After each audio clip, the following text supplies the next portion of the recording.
Welcome to the Seeking Justice podcast, a podcast dedicated to exploring and spotlighting issues of justice and injustice throughout the world. I'm your host, Benedict Blogs, a passionate and dedicated social and environmental justice advocate throughout my entire adult life, and now a barrister at law and international human rights advocate based in Brisbane, Australia. I want to use this platform to give a voice to the voiceless, to interview interesting guests working on important human rights and social justice and environmental issues, and as an independent media mechanism to clarion call forth positive change in our societies and our world.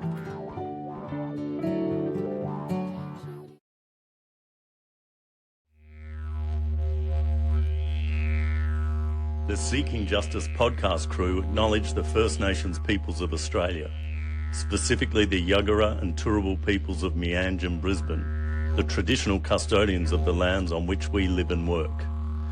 We acknowledge that their sovereignty was never ceded. We pay our respects to their ancestors, their descendants, their elders, past, present and emerging, who continue cultural and spiritual connections to country. We recognise their valuable contributions to Australian and global societies. We acknowledge the stories, traditions and living cultures of our First Nations peoples and their contributions and sacrifices towards a better community and a better future. We also acknowledge the need for all of us to reclaim our own indigeneities from the lands from whence we came.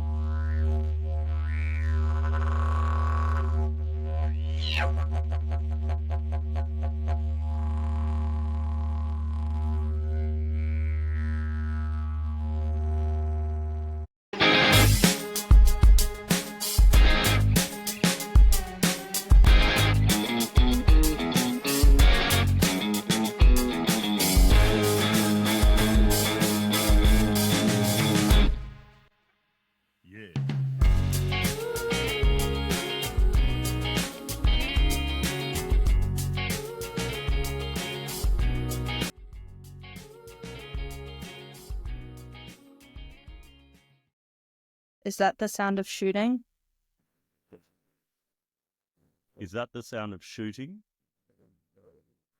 Mohammed, what's that sound in the background? Okay. No, that's fine. We just wanted to make sure you're all okay. Like it sounded like gunshots is all, so we weren't sure. Welcome everyone to the Seeking Justice podcast. This is the first episode and I'm joined by some very special guests. Mohammed Abo Mansour, who's in Gaza right now, in North Gaza, and Isabella Kershaw, who's in Sydney. And I'm Benedict Blogs, a human rights barrister based in Brisbane, Australia, and an international human rights advocate. And I've started this podcast because I want to give a voice to certainly people in Gaza who have been going through a genocide there, and in order for them to be able to platform their voices, as well as people around the world with other important human rights issues. Firstly, I'd like to acknowledge the traditional owners, the Yuggera and Turrbal First Nations people of the land on which I am, and the custodianship of those lands where I'm based. I acknowledge that sovereignty was never ceded by them. I pay my respects to their ancestors, descendants, their elders past, present and emerging, who continue cultural and spiritual connections to country, and I recognise their valuable contributions to Australia and global society. I also want to give a special shout out to Ahmed Al-Shanti in Gaza, who produced the video introduction to this podcast. I was very keen to be able to give work to people in Gaza, and I was able to engage him to miraculously produce that amazing video introduction, notwithstanding, again, he's in the middle of a absolutely decimated and desecrated place.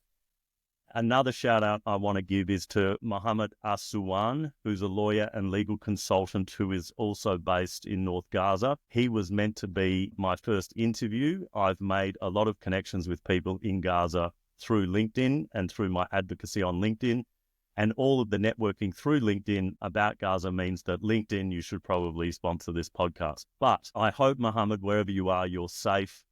We were getting everything in order. I'd found a Palestinian interpreter based in Toowoomba here, actually, after our English-Arabic translator in Gaza fell through. and we were ready to go, and then his LinkedIn account went dark and it's just disappeared. So I'm not sure what's happened, and I'm very concerned, and I hope that he is okay. So without further ado, I'm introducing Mohammed Abo Mansour. He's a 21-year-old freelancer content writer and English-Arabic translator from Northern Gaza, where he is right now. He's currently studying English literature at Al-Aqsa University, and one of the universities that's been destroyed. Despite the hardships of living in a war-torn region, including the loss of his home and limited access to electricity and internet, Mohammed has worked to build a career in freelancing to support himself and his family, who consists of 5 persons, including his brother and his sister. Mohammed's family are trying to collect money so that they can rent a house because their house has been destroyed, as you'll see. And when the war ends, very sadly, they're going to be homeless and have to potentially live in the street without a place to live.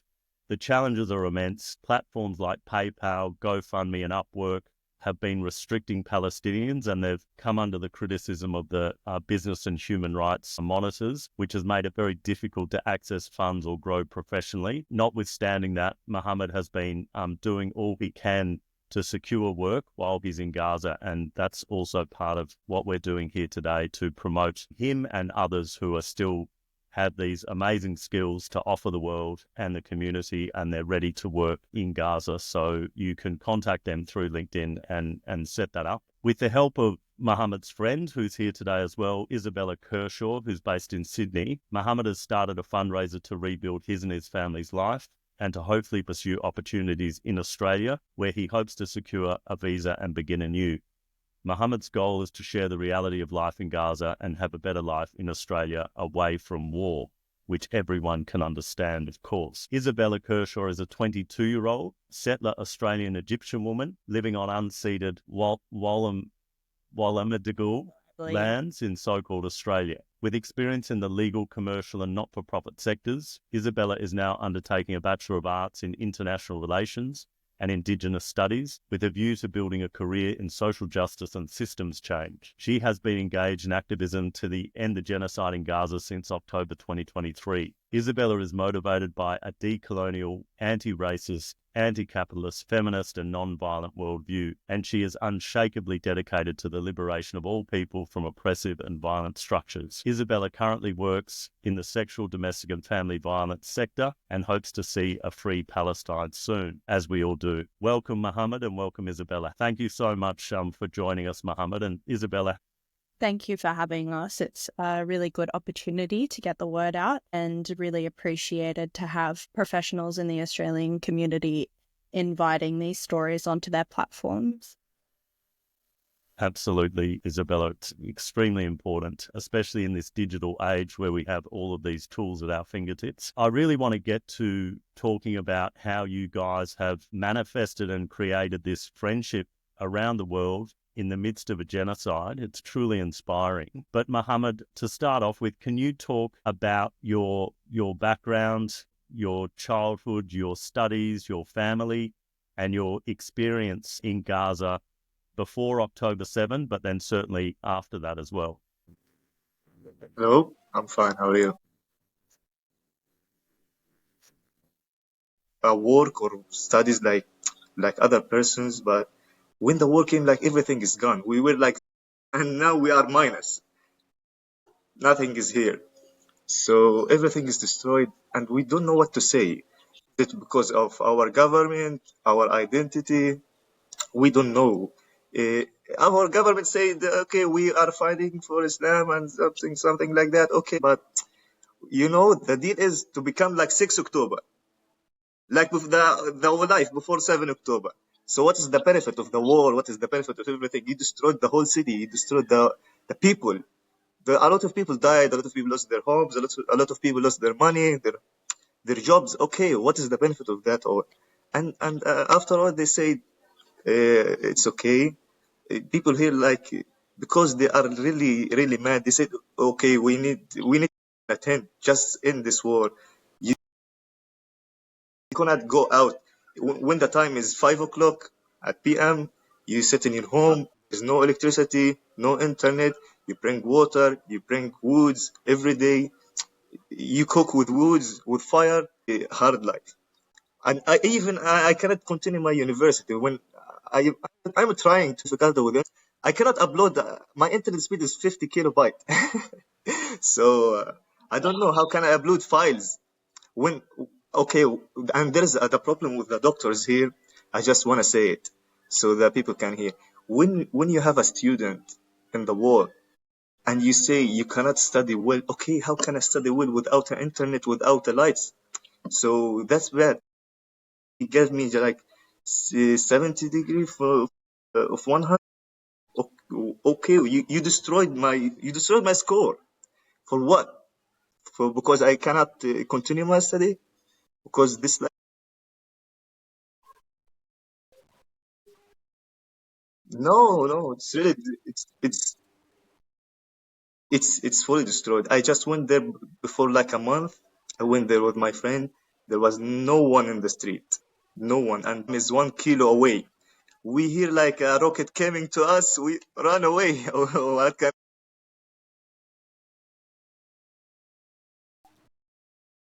Yeah, we upload the files on Mod like our university page on Model, but there is a problem there. It's always shut down.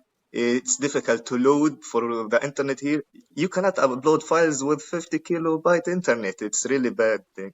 Even if, of course, no. Even if I work, I have to upload assignment or video. Even our doctors, when they want to upload a video, most of them they say, okay, I cannot give you the lecture because my internet is really bad or there is a storm.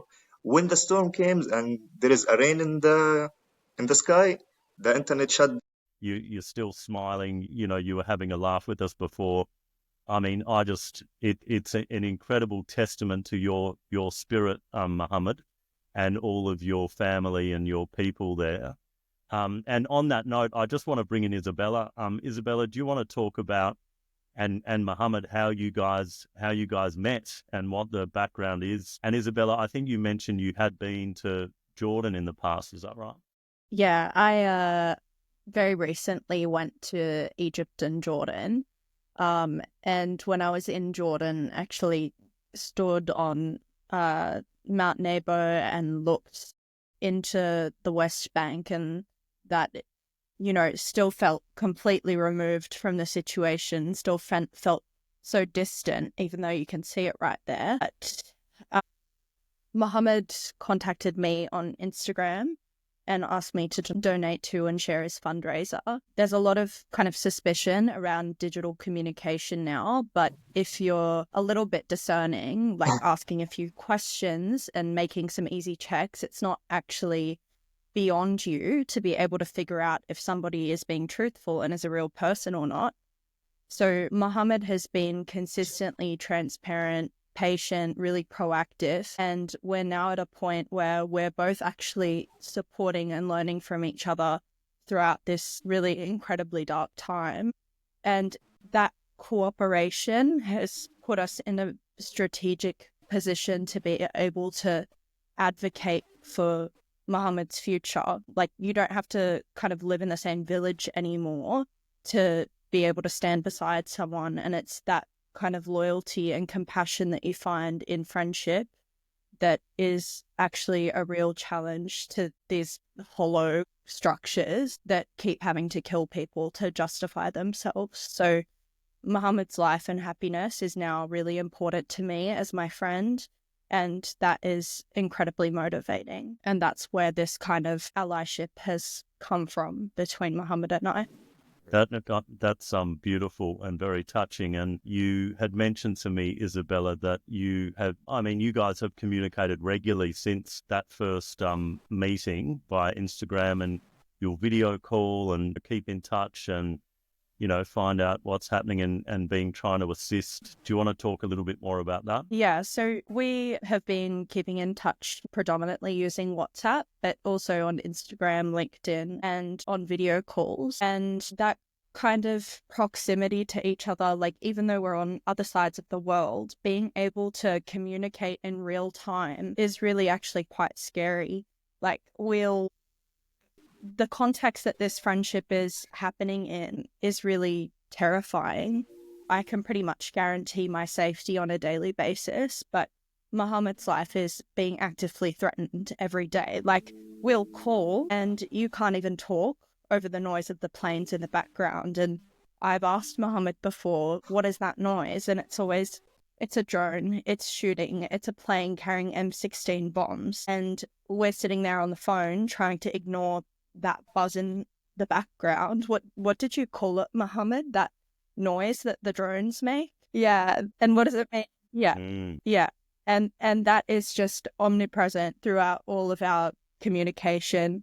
And it's really interesting seeing how people respond to that disclosure that, you know, I'm in communication with a man in Gaza, he's become my friend. It's always immediately suspicion, always doubting its legitimacy, and not, you know, it's very bizarre to be sitting on the other end of the phone, looking at him show me where he's sleeping, his room's flooded, looking out his window, and everything, as far as you can see, is destroyed.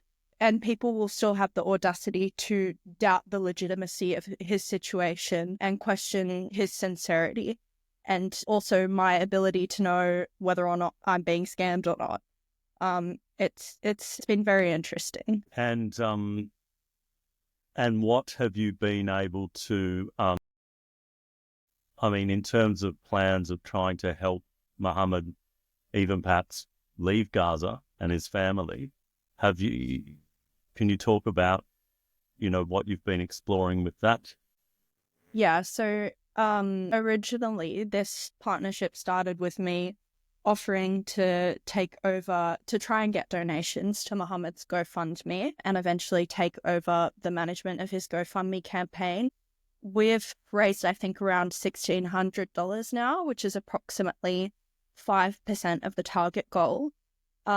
And we're only approximating a target goal of around 30,000 Australian dollars. But with the bribery and control as well that is hanging over the situation, it's actually very difficult to quantify how much it actually will cost. So especially as someone with no special expertise in funding or immigration, it's essentially been me reaching out to people and organizations who may be placed to assist, try and obtain advice for them about immigration, about the visa process, which has honestly not been very heartening. And actually trying to support Mohammed as well to find paid employment and find workarounds in a digital environment that has actually essentially segregated and sanctioned Palestinians from being able to access resources and support. Like, he's blocked from PayPal, he's restricted on GoFundMe and UpWork. And at the same time, we're also trying to find pro bono legal support to prepare his visa application. But the situation is so politicized that even if we tick all of the boxes, there's a real possibility that Mohammed will not be allowed to come to Australia, which is really actually quite frustrating to think about. Yeah, and so we need to all get out there and be lobbying our members of parliament because, you know, Australia has responsibility as the whole international community to look after not only the reconstruction of Gaza, but looking after the people of Gaza in terms of taking quotas of refugees into our communities and bearing in mind that we are a successful multicultural society.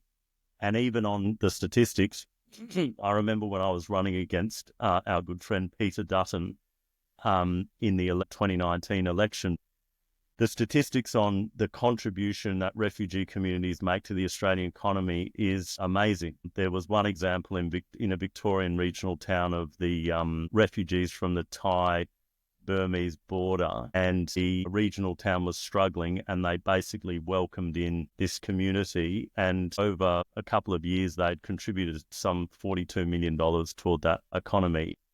You know, Mohammed, you can speak English very well. You're a skilled interpreter, translator, and you've got all of these other skills. So you'll be a great asset to this country for sure. And I'm sure there's many people who would like to assist you. And again, that's one of the reasons of amplifying your your story through this podcast and getting people inspired and hopeful that they can make a difference rather than just wallowing in despair. We all feel despair, but it's about actually recognizing our privilege and the fact that we can help other people, and that we have a responsibility, I think, as human beings on this planet to use that privilege to help other people who are in dire need of that assistance. Absolutely.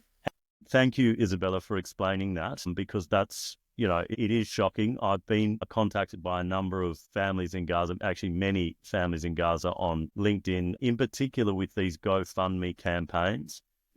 Some people via chuffed.org, but one gentleman that contacted me, he had his campaign suspended by GoFundMe without any explanation, without any right of reply, without anything. And that caused me to look into it a bit further. The Business and Human Rights Resource Centre, based out of England, had made some criticism of GoFundMe in that regard. And yes, of course, they have policies. Of course, they need to do their due diligence to make sure money's not being raised for armed groups or arming people or, terrorist groups or military. I mean, I think their policy is as broad as the funds cannot be raised for military groups. And of course, that makes absolute sense. But then at the same time, you've got people in dire need. Mohammed, can you talk about the food situation in Northern Gaza? Like, how are you getting food? How expensive is food? What is the situation there? Okay, the food here before the seas there, it was really expensive because there is no government here, no restrictions for the traders, so they make the price on their own mind. So even 1 kilo of potato costs $100, sometimes $200. You hear sometimes that the flour, the bread, how can we pay for it? It's really, really expensive.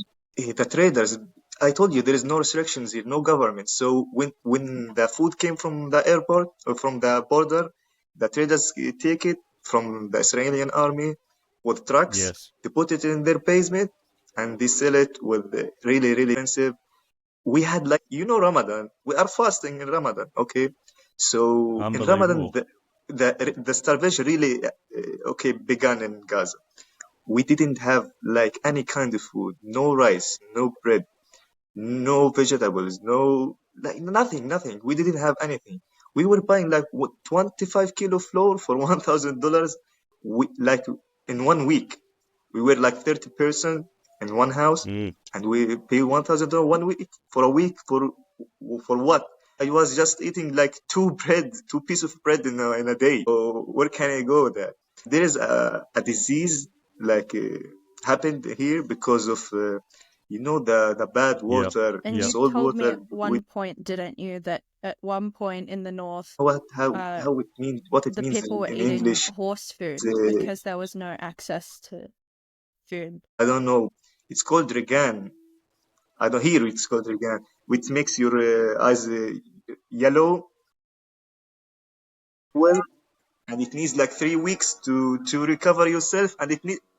It needs sugar, something really sweet. And okay, 1 kilo of sugar was $100 or $50, something like that. It was really, really expensive.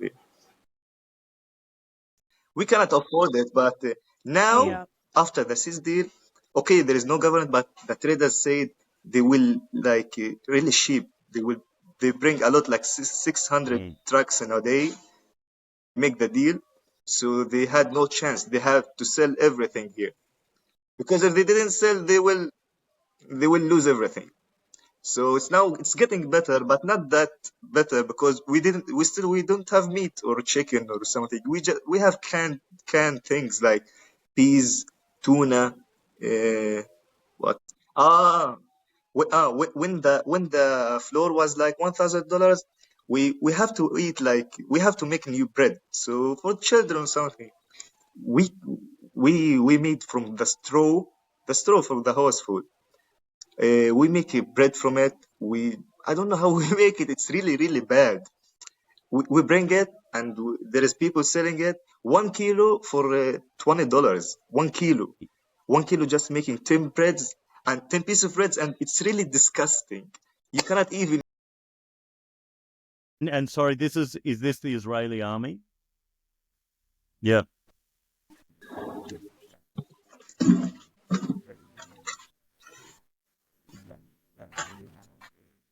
a signal. This is okay. I mean,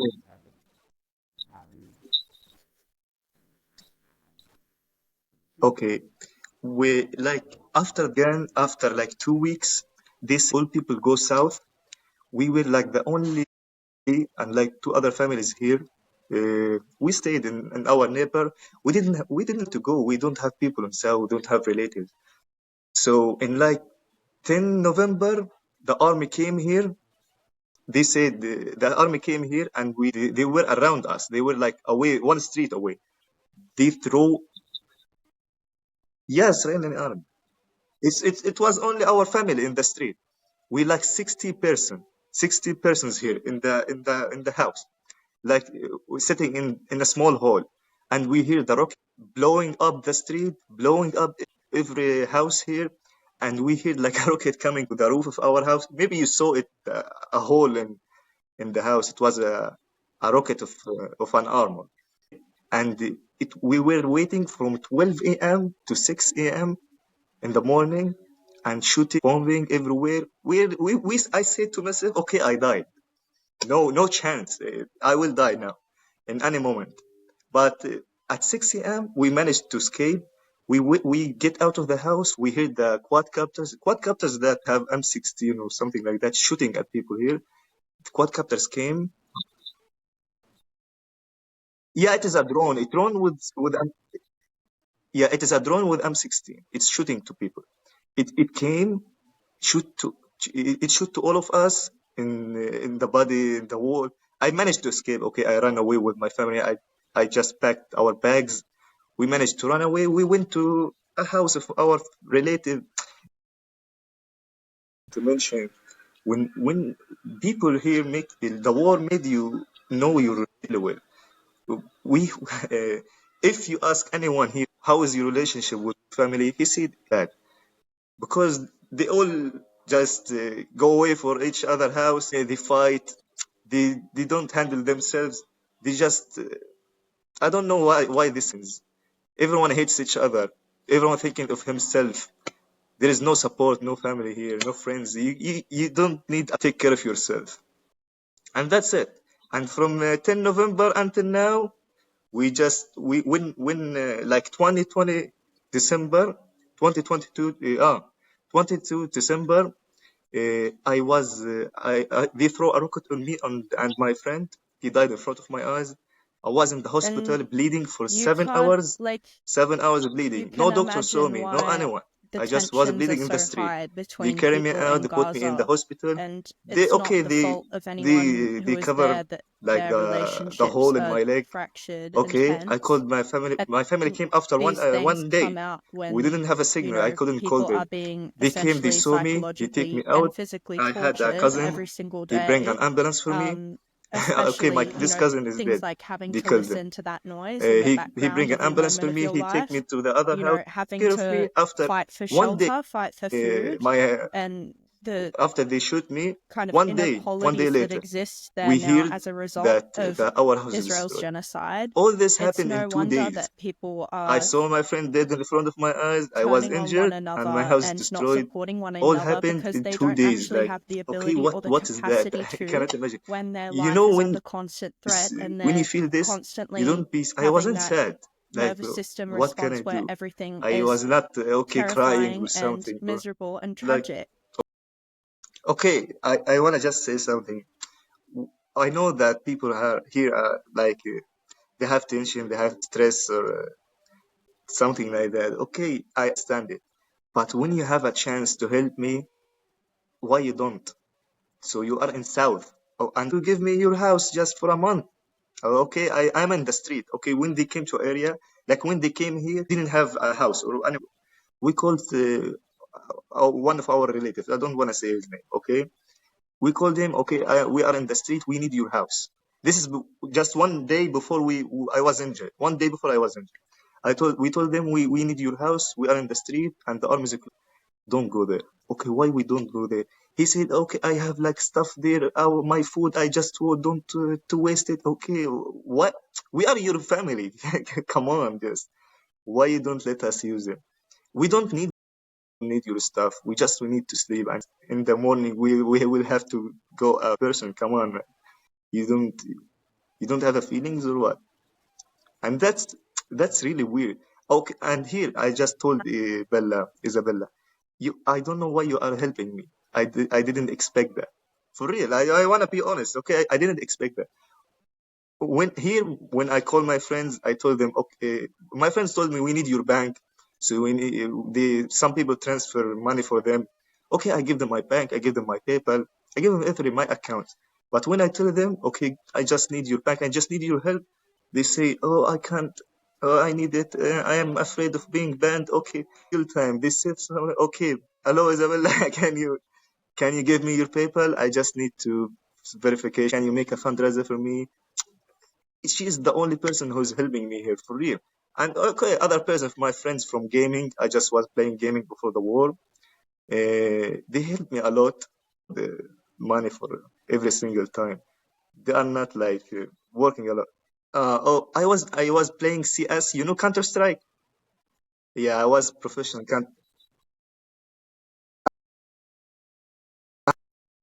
No, no, no, not me. I was prof- I was professional player in Counter Strike. So okay, we played LAN here. Like, you know, the coffee shop for gaming, we had a team. Like, this team can be a professional team, can get money a lot, can get a lot of rewards in the world. And they don't give any consideration, they don't give any attention to us. Why? Because we are from Gaza. Every time I upgrade my account, I become like a top level. Suddenly, when I am playing, if the electricity turn off, you will be banned for 7 weeks. Everything you do in a week will just go for nothing. Yeah, disappear. Okay, I played for 1 week. We have a tournament. Okay, we're playing hard. I upgraded my level. Suddenly, the electricity turned off. We only had 8 hours of electricity in a day. Only 8 hours. I collected the hour. It was only 1 hour left, and the match takes 30 minutes. So I still have 30 minutes more. And suddenly the electricity turned off. Everything is gone. Where I banned for a week. My team, they said you destroyed us. We got banned from the tournament. We lost the match. I told them, what can I do? This is my life, and I cannot do anything more. I gave up. I abandoned gaming. I quit gaming after that for like 2 years. And when I just started university, I came back to it just like for fun. I always dream of being a professional gamer, but we didn't have a chance here. My PC was, sorry for that word, it was really bad, like GTX 7050 Ti. In 2024, in 2022, I had GTX 77. It was really Wow. bad. My PC was beeping when I turned the Really? game. It was bad. Okay, I had friends from maybe the whole world. I had friends from whole Europe, people in Asia, maybe the people in South America and North Yeah. America. We don't talk a lot because they are far away. They didn't join European servers. I joined European servers because they are close to me. So I had friends in Europe a lot, Yeah. in almost every Yeah. country here in Europe. But I got racism from everyone. Everyone saying you are, yeah, there is racism. They said you are Arab, you are Palestinian. Mm. How you play a war game and you are in a war? Just fight for your country or something like that. When I mentioned to you when we play in the tournaments, we faced my team was from Macedonia, Albania, and two from Morocco, one Algerian, and me Palestinian. We had like we were a group of friends. When we played, we were like five Arabs against two Israeli and like three Israelis and two from United Kingdom. It's like World War One. Do you imagine World War One? Yeah, we were like against each other. We didn't play. Yeah. It's a play game. We didn't play. We just saying, okay, you are Palestinian, you are Arab, there is racism, and we insult them to be Yeah. honest, something like that. And they banned me. Okay, we didn't start. The one from the Israeli said, okay, just go bring food for you or fix your electricity or something. He of me in front of everyone in the team in the so I was really mad and I was young and this time it was 2014 2015 something like that. Okay, I was really mad. I was young.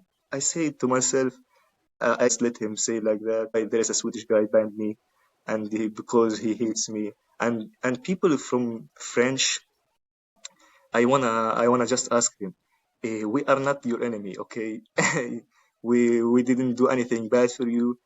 If they say, okay, hello Arab poor, hello Arab, you need drink water or get food or something. Dude, we had life. Okay, before I know our life before 7 October was really shit. We didn't like have electricity was 8 hours. We didn't have a work. We didn't have a companies. Okay, but we were eating really good. We will have food. We had home. Okay, oh, I am not. I don't want to say bad things, but we are not like that poor. But if we had like a good government, and we would be better. That's it.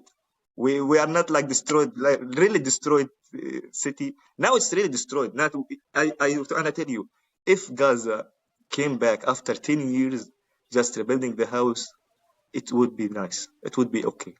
If they need more, they say they need 5 years to rebuild, and they remove the houses, the destroyed houses. Okay, I don't imagine that. Oh, we are taking like stuff under our house. We can take like a little stuff. We say them. We took a 1 week to just remove one like a wall like this one. 1 week for a wall to get my just two t-shirts for me. How can you rebuild a whole destroyed city in 5 years? It's really impossible. It's interesting that, slightly off topic, the United States military actually recruits people to the army at gaming tournaments. Yes. Well, Yes.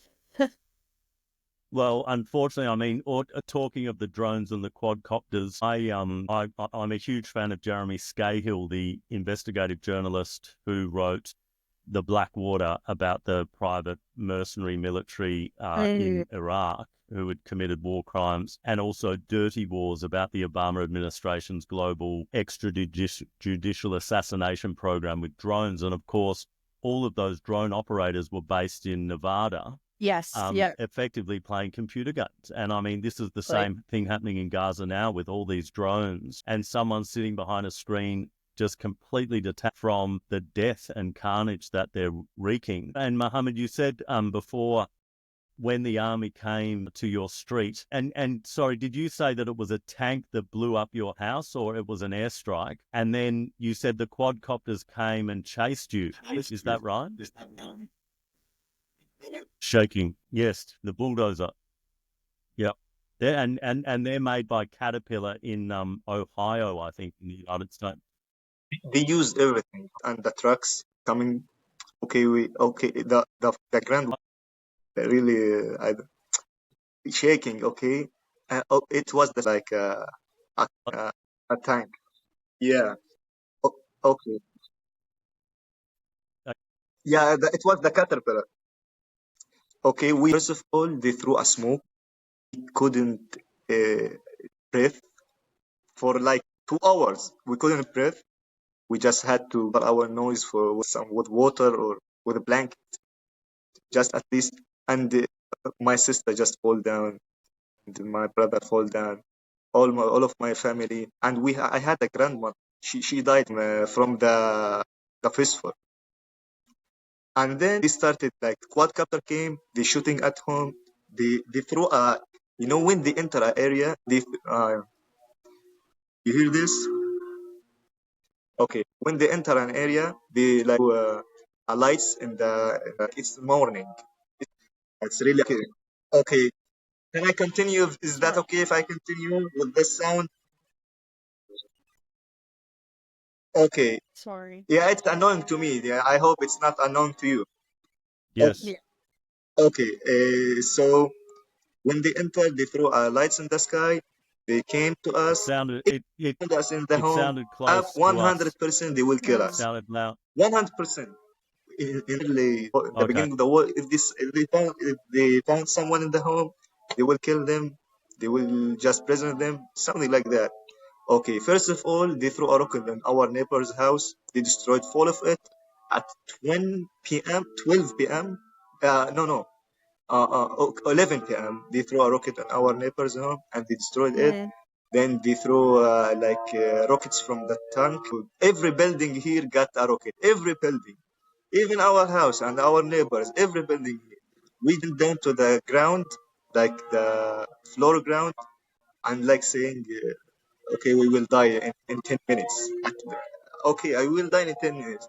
They said it's 6 a.m. We cannot go here. We called an ambulance. We told them we are, we need your help. They said we need.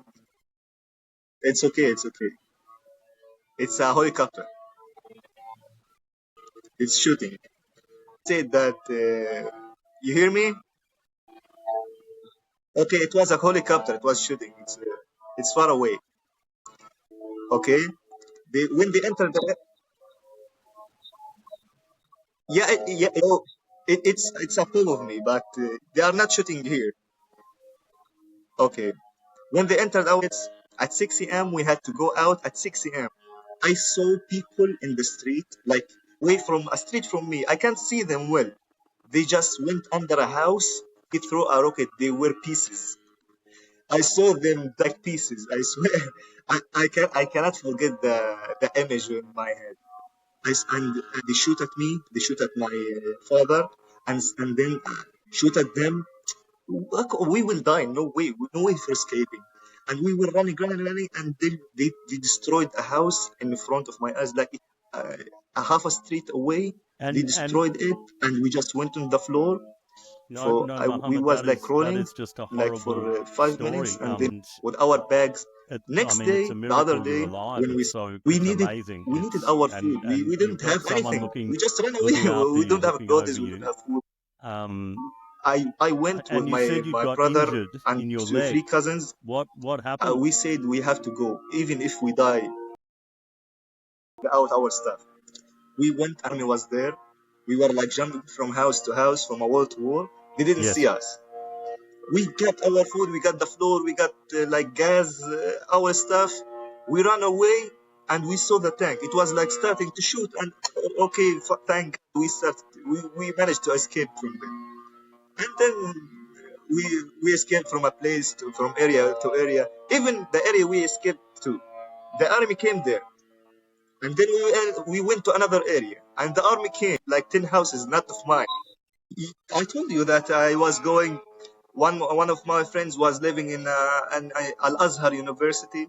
If you heard of it, he was like sleeping there, and he told me I was like 2 months. I didn't see him. He said we have to go to get blankets for himself. It was winter, and he said where? He said in Shab. I told him it's a dangerous area. We cannot go there. He said when we go, if we see people, we will walk. If we don't see people, we will go back. Oh, I told him okay. We just walked an area to a place. We didn't see anyone. It was only me and him in the street. I told him what we can do. We have to go back. He said okay. Suddenly there is someone said I live there, like a street away, and every day I go in this street and nothing happens. It's not dangerous. Are you sure? He said yes. I was shaking. I swear to you. I said it will happen in my mind. I know that. Okay, when I walked, we were laughing. We were like making jokes, something to forget the situation. After like 10 seconds, I fall asleep. What happened? What threw on me? I didn't know. I just fall asleep. I wake up like after 20 minutes. I put my hand on my leg. I saw the blood. My finger broke. My head was injured also. I didn't see well. I didn't hear well. I just stand up. I saw my friend like away like 5 feet. He pinged on the ground. He was dead. I didn't know he was dead. I was like I couldn't move. My leg is injured. I just wanted to run to bring him. And I start shooting at me. I just went to like 1 meter of a wall. 1 meter. Like arrested. I said I will not go out. I will not be able to escape from the situation. I will die now. Okay, I just looked up. I saw like a hole in the wall. I just want to climb it. Okay, how to climb it, and I am injured. It's I had the power. You know how? I had the power. I climbed it. I was screaming when I climbed it. I climbed it. There is the people in Gaza were afraid to take me out. They said, okay, go to go. There is a doctor's there. Me to walk, man. I cannot walk. Just help me to walk. I managed to walk. I was screaming. I just managed to walk, and they got it with. They said you need to go to the hospital now. And I was afraid. They said that they will cut your leg. I was like, no. I told him I wanna die. I don't cut it. I die. Just leave me alone. He said, no worries, we will fix it. He just bring a door and he carry me and they went to the hospital. I was bleeding for 8 hours. No one saw me, and the doctors were like nothing. They didn't care. They were saying jokes. Come on, man! People here are dying. What are you doing, man? Sure. Like they don't give a shit to us. They don't care. There is no sense. And when my family came, the doctor said, hey, take him away. He is fine. My brother told him, don't you look at his feet. He's really injured. He cannot walk. He said, this is a place for the doctors. He cannot stay there. My brother told him, okay, where can? The hospital is full of people. There are like millions injured. I was like out of clothes. Didn't have a t-shirt or jeans or something. I was like off without thing. And it was really taking. My family just made a fight with the doctor, and he said, okay, forgive me. And he said, I will take care of you if you stay in the home. Every day I will come and just replay it. And 2 months I managed to walk again, and I recovered very well. I'm so sorry. Yeah, it's really heartbreaking to hear these stories, but they're so important to be told, Mohammed. And and your friend, it's so sad to hear that. And you haven't even probably. We didn't have food. Really, I need a protein to cover to get recovered. We didn't have food, there is no water. There's no good water. There's only a salt water. This cousin helped me a lot. He bring me an ambulance. He bring me food. He bring me good water from the hospital. There's so much, and he give me medicine. From millions, all of this on him. I didn't pay anything. He helped me a lot. After 1 month, I heard that they just killed him. They killed him. The government he was. I don't just want to say how he was. No legs, no hands, no head. It's just unfortunate that the government has been so hopeless. And hopefully now, it was really. The ceasefire you cannot imagine I couldn't look at him. I said, his name is. And we've got like my name. He's Muhammad. He was really a good 42 person. days, there's meant to be the hostage exchange of 3 female Israeli hostages, I think, by Sunday, and then 1,000 Palestinian detainees to be released over the next 42 days. And then there's phase 2, where the Israeli military is meant to withdraw completely from Northern Gaza. There's no fly zones. And then finally into phase 3. But, already there's reports that Netanyahu, they're not entertaining the prospect of honouring phase 2. They're just trying to please Donald Trump and then wriggle out of it any which way they can. So yeah, look, we're all really praying for you, and thank you so much for sharing your stories, Mohammed. It's heartbreaking. How old was your cousin? Mohammed? How old was he? And he was also in Northern Gaza, where you are, with you. He was a doctor. And which hospital were you at? Yeah, Doctors Without Borders. Doctors Without Borders. Yeah, look, I have my guest on episode 3 of this podcast is actually a doctor from Australia who has been to Gaza for Médecins Sans Frontières, but Doctors Without Borders. So there's doctors in Australia that have been over there and from all over the world. But sorry, did you say that he was murdered because he was a doctor? Can you say it again? Yes. Sorry, because there's been a lot of reports that healthcare workers have been targeted in the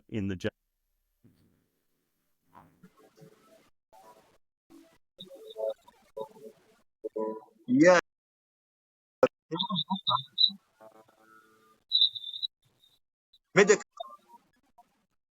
Doctors Without Borders. So yeah, it was Doctors Without.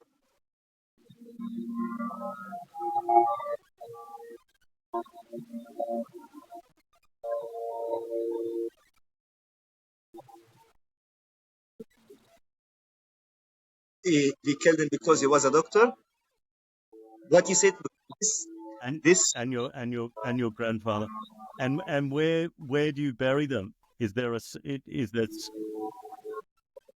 I don't know.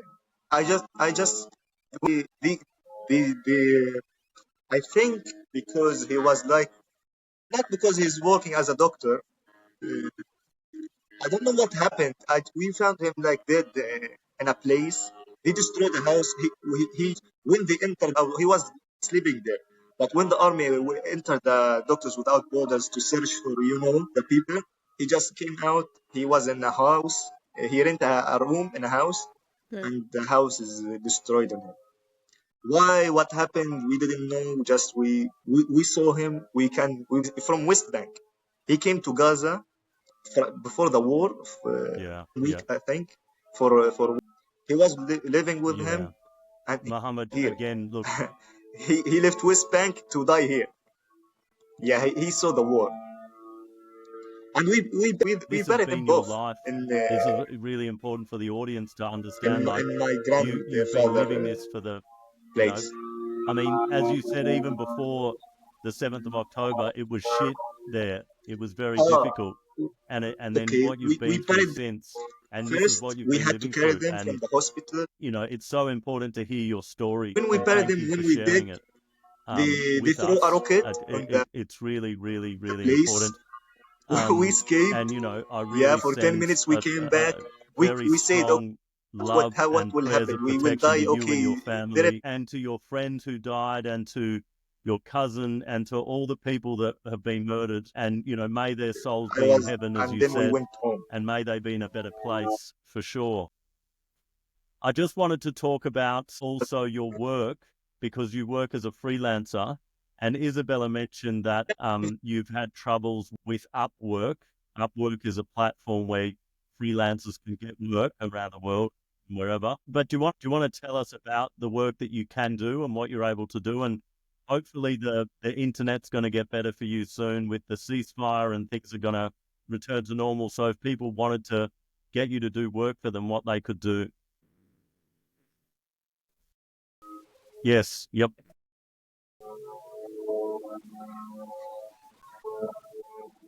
Yeah, They will. They will. They will ban you.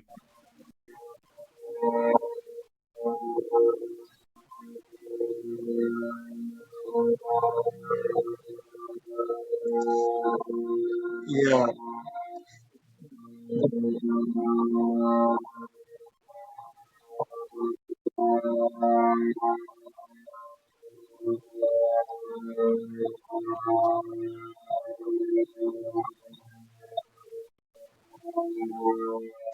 First of all, you hear me well?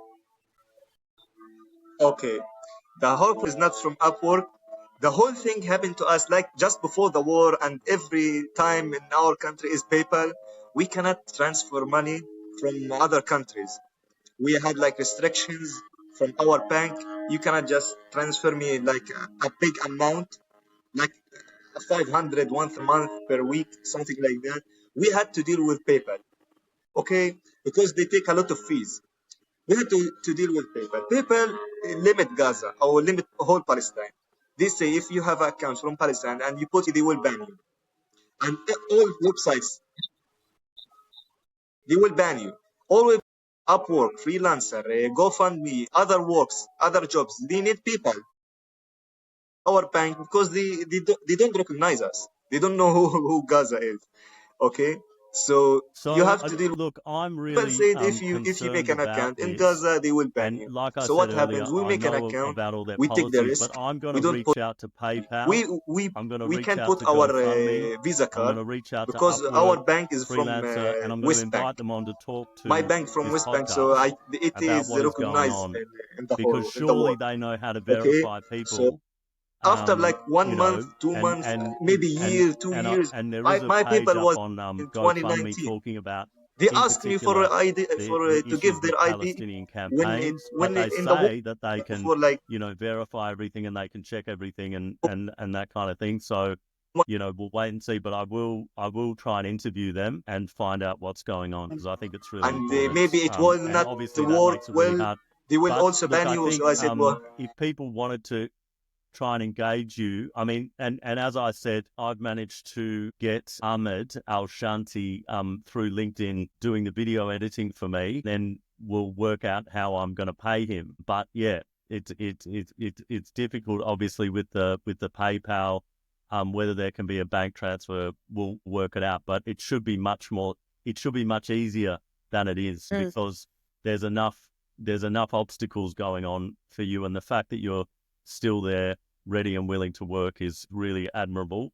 And I hope that we can sort that out. And I hope lots of people who watch this podcast get in touch with you to give you work and to work out how to, and other people as well, other professionals in Gaza who are ready to work, and the West Bank, and to work out how we can pay, because maybe there needs to be an alternative open sourced program to PayPal, something different that doesn't discriminate against Palestinians.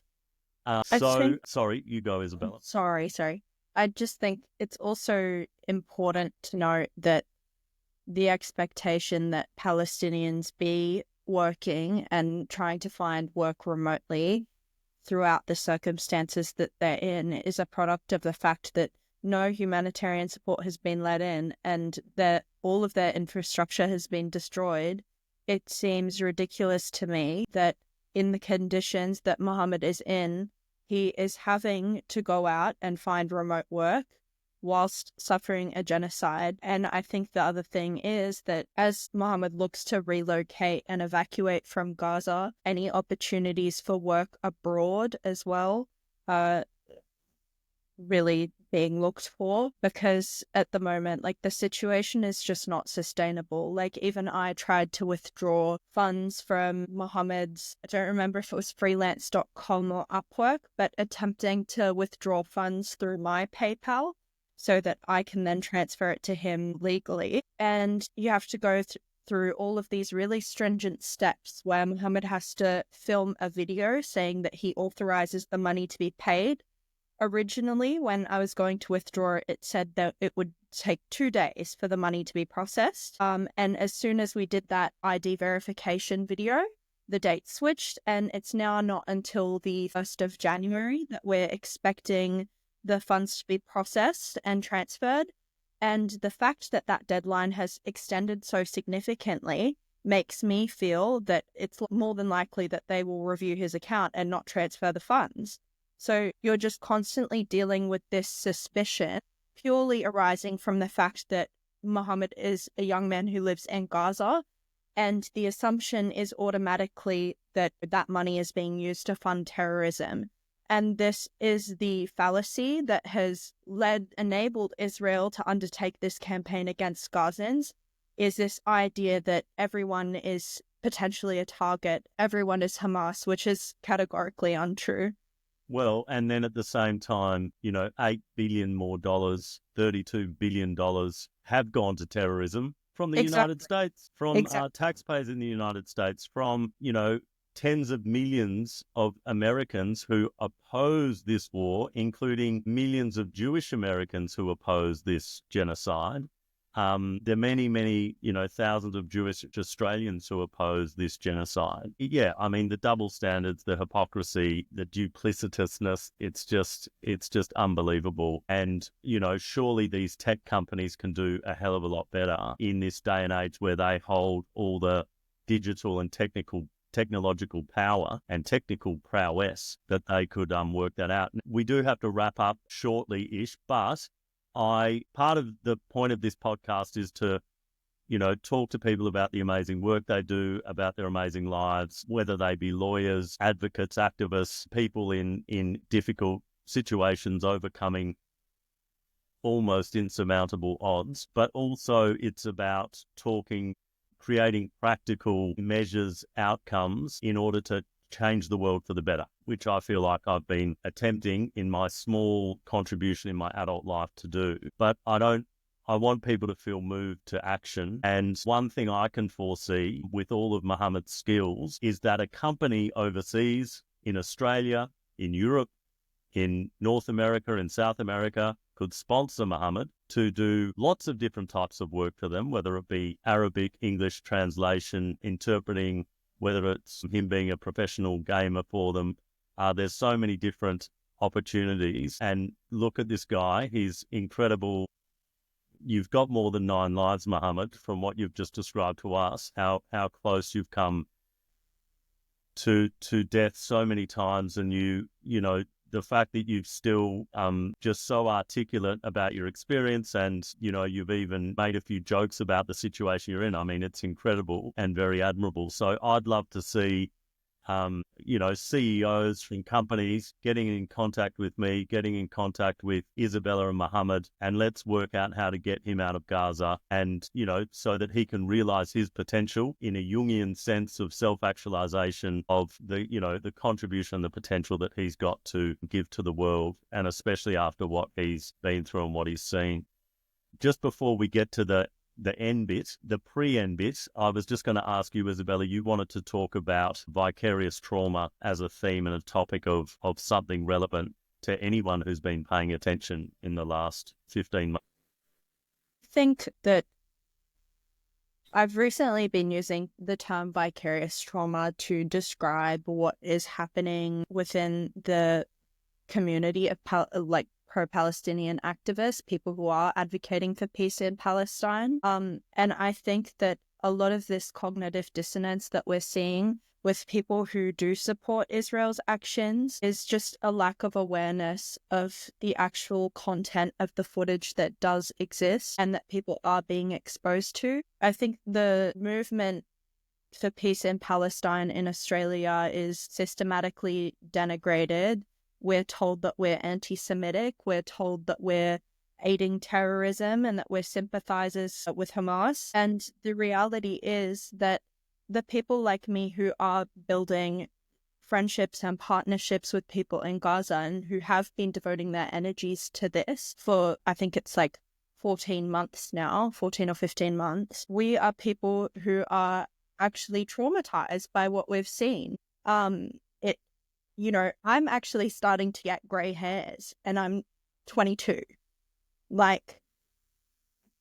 And I think then being expected to engage with people as if nothing is happening, be silent in your workplace about something that is deeply affecting you. That kind of culture of silence that is prevalent in corporate communities is something that I've experienced very viscerally on LinkedIn. I will post about Mohammed's situation, post calls to action, ask for support, and it's met with radio silence. The only people who are interested seem to be weapons companies and defense and space industries who are monitoring my posts and are clearly popping up in the audience every time I post about Mohammed. And I think that the turning point is has to be when people actually wake up to the fact that, you know, these are real people. They are not just disembodied victims on the screen. And that is what this relationship with Mohammed has taught me, is that there are real people experiencing this, and it is not a political issue, it's a human issue.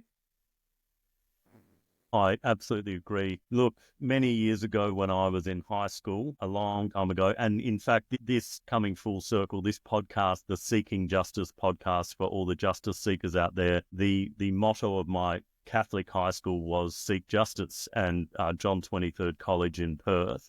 And one of our teachers, religious education, would bring in these fabulous speakers. And on one occasion, he brought in 3 nuns who were in Rwanda during the genocide. And I was so moved. I don't think any of my friends or peers were, because they all just ran out at the end. I went down the front and I just said, because I hated school, my family life was horrendous, and I just said, I want to go to Rwanda with you and help out. And really? The point of the story is, I mean, they kind of patted me on the head, patronizing. They're like, yeah, you're a crazy kid. See you later. But I, when this has happened for me, it's just a no-brainer, because I often think about the banality of evil when evil thrives when good people stand by and do nothing. Like, how can we all look back on the Holocaust and say, oh, but I would have done this, oh, but I would have done that, oh, but I would have done this.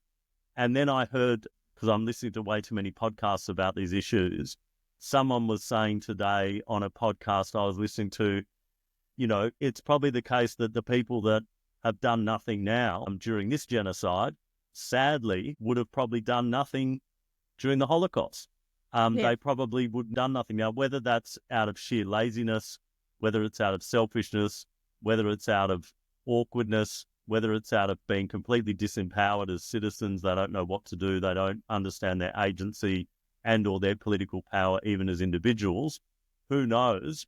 But it is very, very, very, very disappointing, profoundly, for me, you know, as a human rights eternal optimist of sorts, notwithstanding I have my Irish and French evolutionary impulses, and I can be, you know, a bit, feel the despair in the world for sure, but I'm always optimistic that we can make a difference. I know statistically it's always 5% of populations that actually bring about positive change and the rest of the people just follow along. But one would have thought that when there's a live stream genocide happening in your phones, the least you could do is say something about it. The least you could do is pick up your phone and call someone like Mohammed in Gaza and let him know that the world cares, and let him know that we're thinking about them, and let him know that we're trying to stop this craziness that our governments are committing. Yeah, so I look, I agree. I'm so inspired to meet both of you. You know, 21, 22 years old. That was sadly ancient history for me, but it's really inspiring to see this beautiful connection across the world. How articulate both of you are. You both look amazing as well. So, you know, don't worry about that. I'm hopeful that we can certainly keep in touch with you, Mohammed, on this podcast and otherwise, like keep in touch with you to make sure that we can help you and help other people, you know, be able to realize their potential, like all libertarians should be doing, should be supporting individuals, realize their potential, get out of these circumstances which they had no choice in being born into, for example, and at the same time also Gaza needs to be rebuilt, all of the infrastructure. Getting to the end point now, because I'm a former award-winning slam poet and a musician and an artsy-fartsy kind of person, I want to invite my guests to share a poem, a song, an interpretive dance, whatever they want really, something that moves and inspires them. They don't have to, of course, but it's just an opportunity to, I guess, express and be moved by words in a different format than just ranting on a podcast. So, Mohammed, did you have anything you wanted to share?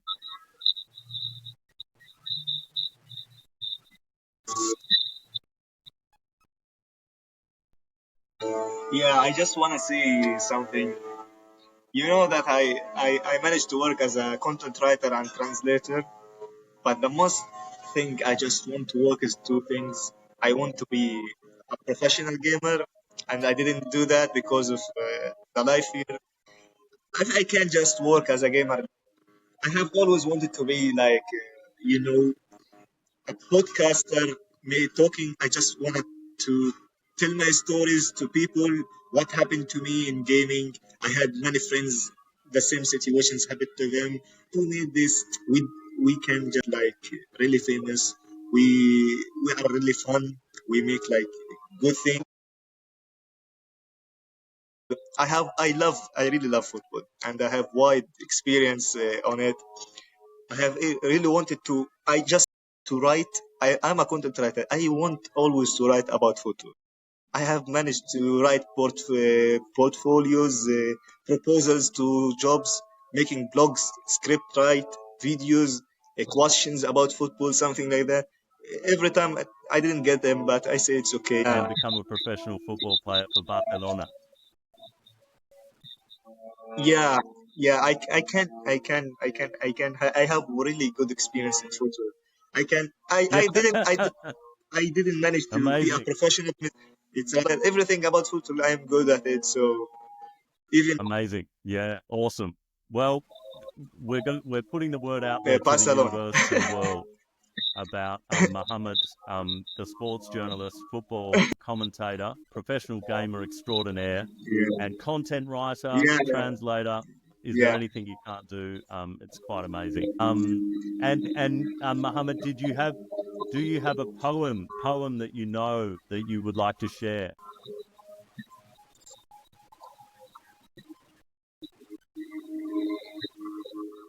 Yeah, this is my dream. If I get this opportunity, I'm ready Mm. to give up on life after that. For real. Yeah, for real. I just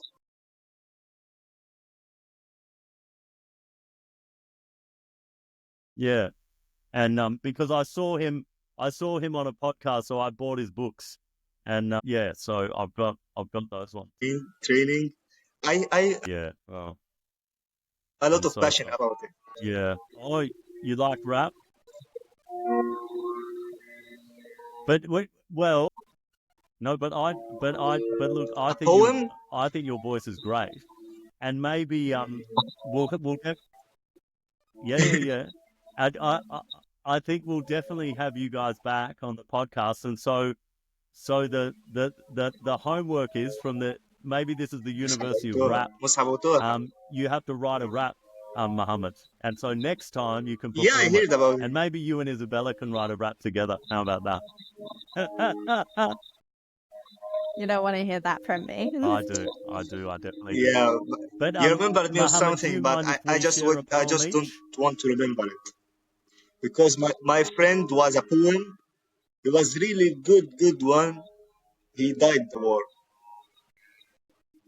He was a good poet and he died in the war. Okay, I don't listen to. I don't read a lot of Yeah, poems. But I had a good experience. I tried to sing, but you hear my voice really. Yeah, but at least I can talk about it. For for rapping. yeah. No, no, no. Okay. Well, we're definitely thinking of him. Isabella, did you want to read your or speak your poem? I don't know if you're reading or not. I have chosen to read The Second Coming by William Butler Yeats. I think he had this whole analysis about history moving in cycles. And I think this one captures what's going on pretty scarily almost. Um, Turning and turning in the widening gyre, the falcon cannot hear the falconer. Things fall apart, the centre cannot hold. Mere anarchy is loosed upon the world. The blood tide is loosed, and everywhere the ceremony of innocence is drowned. The best lack all conviction, while the worst are full of passionate intensity. Surely some revelation is at hand. Surely the second coming is at hand. The second coming, hardly are those words out of my mouth when a vast image out of Spiritus Mundi troubles my sight. Somewhere in the sands of the desert, shaped with lion body and the head of a man, the gaze blank and pitiless as the sun is moving its slow thighs, while all about it reel shadows of the indignant desert birds. The darkness drops again, but now I know that 20 centuries of stony sleep were vexed to nightmare by a rocking cradle. And what rough beast, its hour come round at last, slouches toward Bethlehem to be born? That's very powerful. That The other one, so that beautiful. you Yeah. can Thank you. choose which one to use in post-production. No. I'm using all of this, everything. There's no posts. I'm too lazy. I don't know what I'm doing. I need a podcast producer world out there as well. So Yeah. there's no post. This is called If I Must Die, and it's by Refaat Alareer, who was a poet and actually a dear friend of Musab Abu Toha, who was killed in Gaza. Not long after he wrote this poem, I think, as well. And he was an academic at was he an academic at Al-Aqsa University? Refaat Alareer, I'm actually not sure.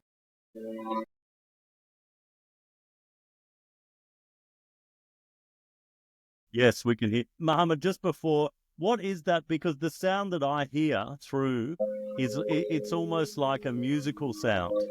But what is the sound? What is it? Isn't it? It's like a drone. And is it just sitting above your house?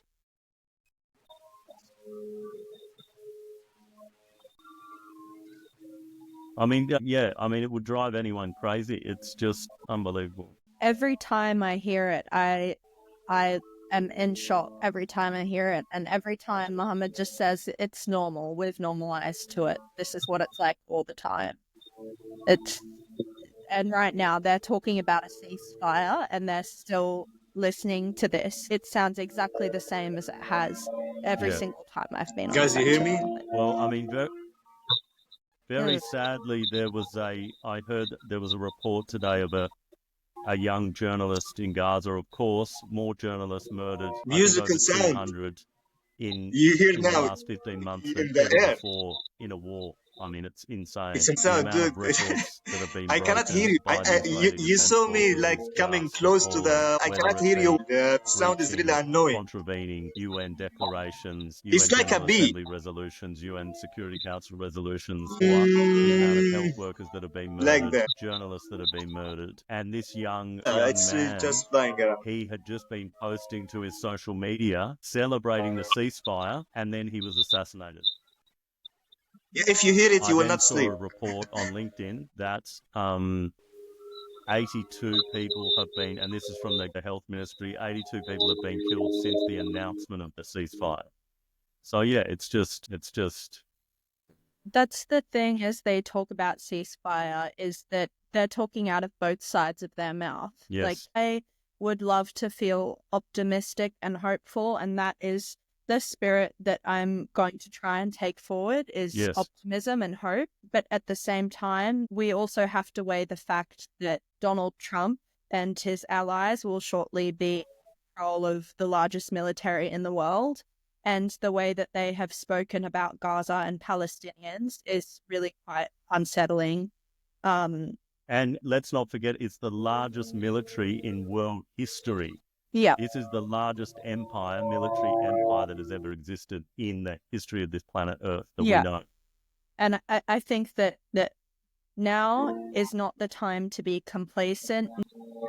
Now is not the time for people to rest on their laurels and think that the work has been done. That's why I'm still wearing my absolutely shirt. Yeah, I'll keep wearing it. Yeah, absolutely.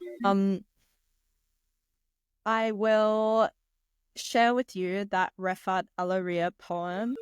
He says, "If I must die, you must live to tell my story, to sell my things, to buy a piece of cloth and some strings, make it white with a long tail, so that a child somewhere in Gaza, while looking heaven in the eye, awaiting his dad who left it ablaze and bid no one farewell, not even to his flesh, not even to himself, sees the kite, my kite you made, flying up above, and thinks for a moment an angel is there, bringing back love. If I must die, let it bring hope. Let it be a tale." Thank you.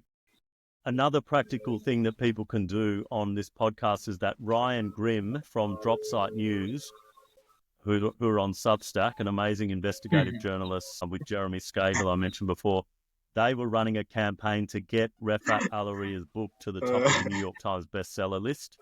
And so the idea was to get as many people to pre-order it. It hasn't been released yet, but you can still pre-order it to get it right up the top of the bestseller lists. And I've certainly made my order so other people can do that. That was really beautiful. Isabella, I might just end this podcast there, but I'm going to be slightly indulgent because I haven't read these. I might cut this out in post. Maybe there will be posts I'd love to hear them. Where I want to edit myself out, I sympathize with the feeling.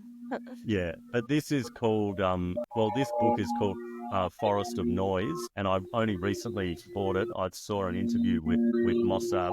I forget what podcast it was, or news platform. But the preface really struck me in this book. I'll just show the cover again. Forest of Thank you Noise. for this.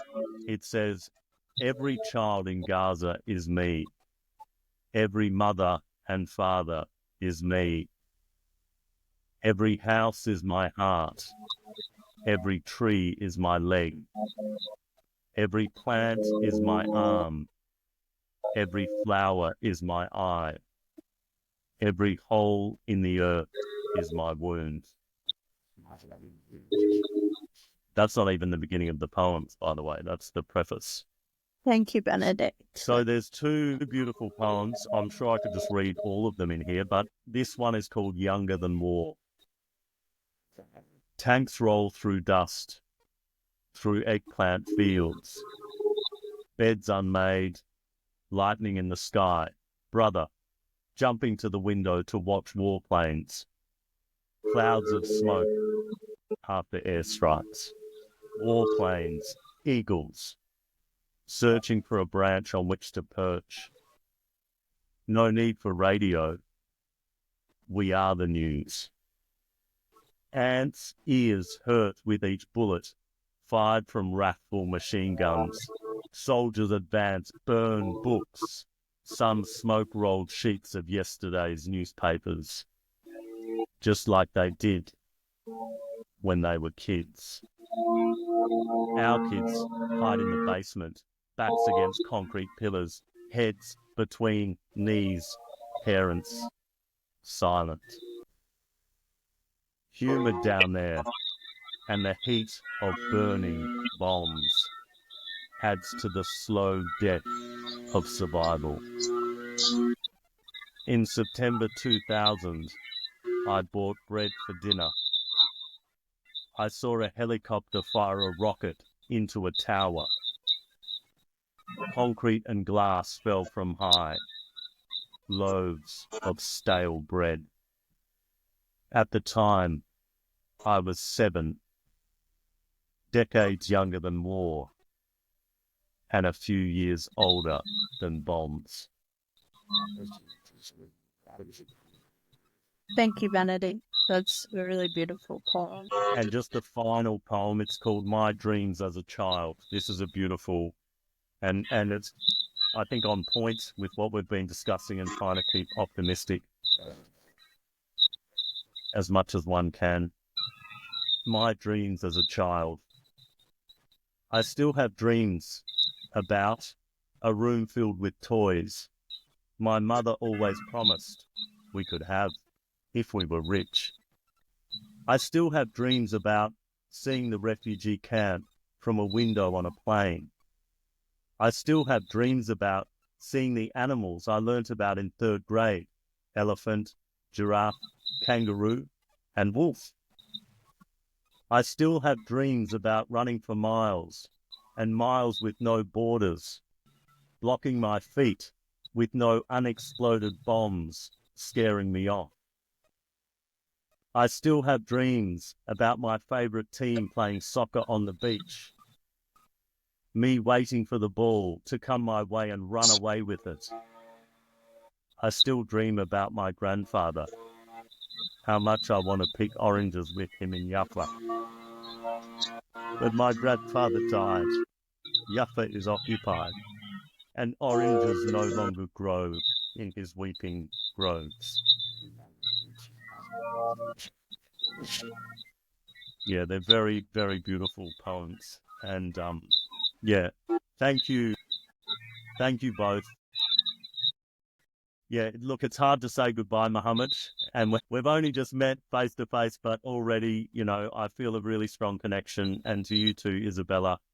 As I said, we'll definitely have to have you back on, and both of you, and we'll keep in touch about how things are progressing for you, Mohammed. We're on a mission.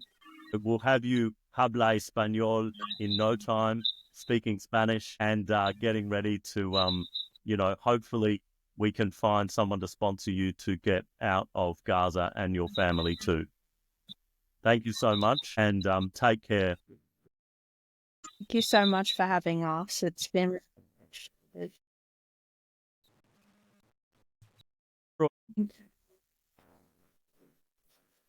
Thank you. I won't forget what you have also given to me, and I feel like I've learned so much from you in the time that we've known each other. Thank you so much, Benedict, for being one of the few people actually being very vocal and platforming these stories. It's really important and really admirable.